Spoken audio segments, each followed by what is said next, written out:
But I believe that the suggestion was probably planted in the kid's mind because the only thing that the father had was bits and pieces of stuff that looked like tinfoil from cigarette packs and balsa I-beams, although they weren't balsa, it was some kind of metal, but they were very light. Next slide.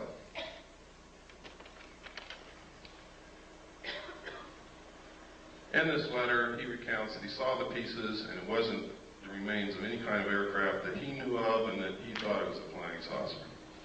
Next slide. This is the results of an interview from Jesse Marcel himself, the father. The father goes through and he makes several interesting points. He said that he was familiar with all air activities, and it was not a weather balloon, nor an aircraft, nor a missile. It was something else, and we didn't know what it was. There were just fragments strewn all over the area, about 3/4 of a mile long and several hundred feet wide. We proceeded to pick up the parts of whatever it was and load it in the vehicles. It was one thing obvious to me, that whatever it probably exploded above the ground and was strewn over the ground, traveling in a easterly direction, probably northeast to southwest. We filled the vehicles and then proceeded to come back home to Walker Air Force Base, which is now called, or was then called, Roswell Army Air Force Base, where I was stationed, and that's how it was. Now notice that Jesse Marcel, the father, doesn't say that that was a flying saucer. He just says he didn't know what it was. And that's significant, and it's never been pointed out before. Everybody cites this letter as proof that he picked up pieces of a flying saucer, and that's a lie. He doesn't say that anywhere in this interview. Next page, please. And he goes on here, and he talks about the metal, the pieces, and what it did. He said they tried to burn it, could not be burned. Would not burn. The same with the parchment we had. The metal was so thin, just like the tinfoil in a pack of cigarette paper. I didn't pay too much attention to that at first until one of the boys came to me and said, you know that metal that was in there? I tried to bend that stuff and it won't bend. I even tried it with a sledgehammer. You can't make a dent on it. And he talks about some other things that they did. But nowhere in here, significant, does he ever say that it was a flying saucer or an extraterrestrial craft. He just says he doesn't know what it was. Next slide, please. And even here, he doesn't say or venture any guess as to what it was. Next slide. This is a letter. This is called the Smith Memo.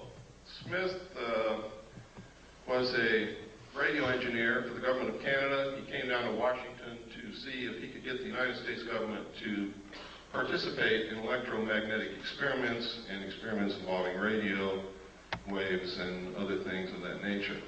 While he was there, he read a book written by Frank Scully called Behind the Flying Saucers, and he wanted to know if it was real. Scully in his book had said that the government had recovered crashed flying saucers and was hiding this from the public. He went to his embassy, the Canadian embassy in Washington, asked them to find out the truth. The Canadian embassy contacted Dr. Robert Sarbacher, who was a senior scientist working for the Pentagon at that time. And if you'll give me the next slide, this is what Dr. Sarbacher told the Canadian embassy, and they relayed it to Wilbur Smith. A, the matter is the most highly classified subject in the United States government, rating higher than even the H-bomb. B, flying saucers exist. C, their modus operandi is unknown, but concentrated effort is being made by a small group headed by Dr. Vannevar Bush. D, the entire matter is considered by the United States authorities to be of tremendous significance. Again, no mention of extraterrestrial or alien beings. And as you're going to see later, yes, flying saucers did exist. Next slide, please. This is the rest of the Smith memo. It's important that you see the signature and the official stamps and the classifications that were on this thing. It is now declassified. Next slide. At the same time that the government was denying that they were interested in flying saucers or that flying saucers were real or that they were investigating or anything, this poster was on the bulletin boards of Air Force bases everywhere. I remember seeing this for many years on bulletin boards where my father worked. And it says, the first thing up there, UFOs, serious business, and outlines the fact that every base must have an officer designated to specifically investigate UFOs and report the evidence. And down here, it tells him what he has to have. And one of the things is a Geiger counter, a magnifying glass. I don't know what he's going to do with that. And have a source for containers in which to store samples. Camera, binoculars, and other things. Next slide, please.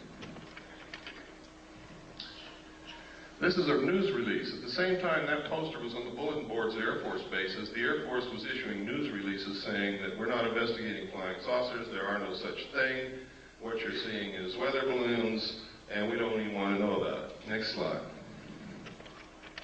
And next, that's the last of it. One of the things they did, though, that last one, I should have held it there, but that's okay. They said that, it's possible it could be a foreign country experimenting with some weird aircraft flying over our airspace, but of course, they couldn't possibly be doing that. Next. At the same time, this poster was also on military bases, and one was the winner of Poster of the Month. Next slide.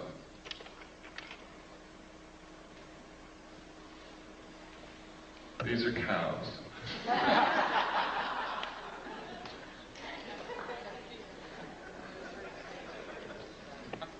But I wanted to show you what they look like in case some of you haven't been out of the city in a while.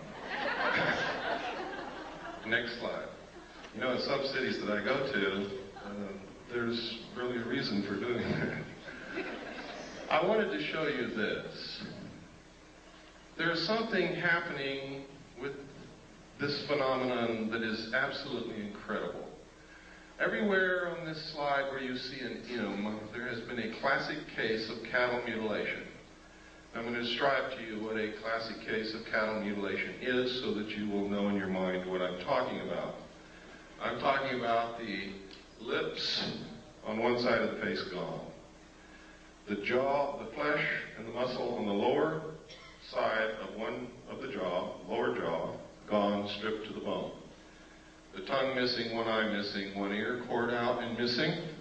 Usually a 6-inch diameter patch of skin somewhere on the animal has been cut out. If it's a cow, either the entire udder or a portion of the udder is missing. The rectum is cored out in a perfect cone shape. These sexual organs are always missing. If the cow is pregnant, sometimes the fetus of the calf is gone, but the fetal bag is not opened or cut and has not been invaded in any manner. Now that's incredible. But the most significant thing is that all the blood is drained from the animal's body with no vascular collapse, and there is not a drop of blood anywhere. There are no cigarette butts on the ground, there are no tire tracks, there are no shoe prints, there are no footprints, there are no gum wrappers, there is nothing. The government says that coyotes did that.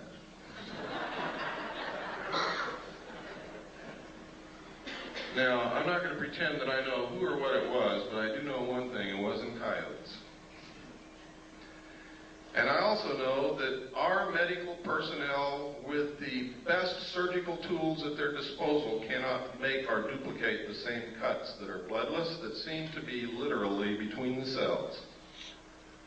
There's no blood in any of the wounds. There are always 2 holes in the neck of the animal.